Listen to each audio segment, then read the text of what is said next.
if there is an attorney who's willing to take your claim, you are probably going to be better off having an attorney representing you in that claim.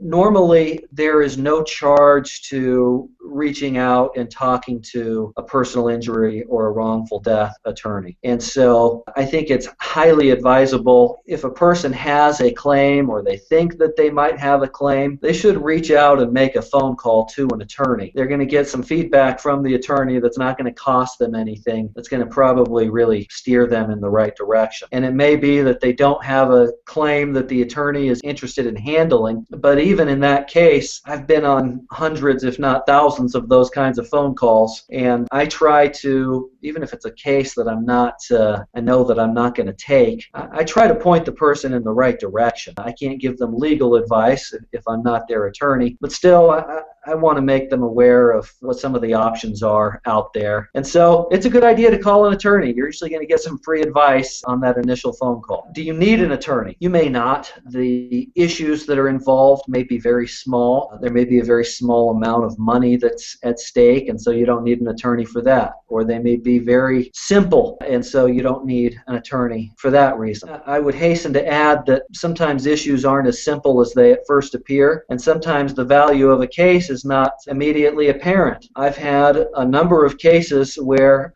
I begin my representation of the client and I really don't know what the value of the case is going to be because there's so many variables out there. I don't know what's going to happen in terms of the liability case, and I don't know what's going to happen in terms of the client's damages. I might have a client that at the outset appears to have an injury that they're going to recover from fairly quickly, but a year later they're still having significant problems and they're on their second surgery. And so obviously the damages picture changes very much based on how the case develops. Cases where you don't need an attorney, yeah, they are definitely out there, particularly if you're only concerned about things like property damage, getting your vehicle fixed. If there's not an injury there, usually it's not a case that an attorney is going to get involved in.